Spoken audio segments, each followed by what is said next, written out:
మూడోసారి అధికారమే లక్ష్యంగా బీజేపీ పావులు. లోక్సభ ఎన్నికలు సమీపిస్తున్నాయి. అభ్యర్థులను ప్రకటించడంతో పాటు ఆగ్రహించిన నేతలను బుజ్జగించి పొత్తులు సెట్ చేసి మళ్లీ పాత మిత్రులు ఏకతాటిపైకి తెచ్చి బలాన్ని పెంచుకునేందుకు పార్టీలు ప్రయత్నిస్తున్నాయి.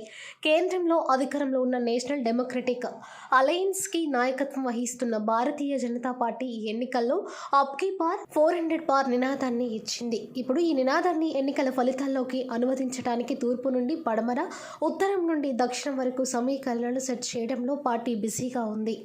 తాజాగా ఒడిశా, ఆంధ్రప్రదేశ్ రాష్ట్రాల నుంచి మిత్రులను చేరుస్తోంది బీజేపీ. చంద్రబాబు నాయుడు నేతృత్వంలోని తెలుగుదేశం పార్టీ ఒడిశా నుంచి అధికార పార్టీలో చేరనున్న నవీన్ పట్నాయక్ నేతృత్వంలోని బిజు జనతాదళ్ పై చర్చలు జోరందుకున్నాయి. ఈ మేరకు ఢిల్లీ వేదికగా జరిగిన చర్చలు ఫలించాయి.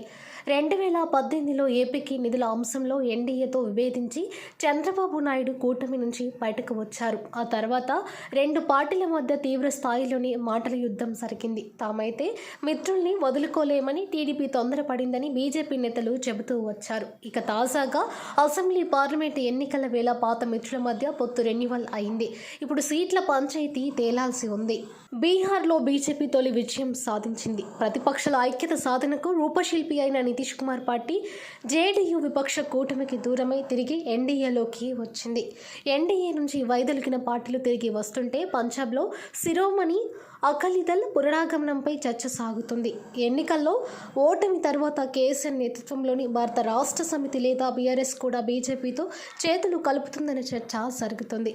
అయితే ఎన్డీఏలోకి తిరిగి వస్తారన్న ఊహాగానాలను అకాలీదళ్ నేతలు కొట్టిపారేస్తున్నారు.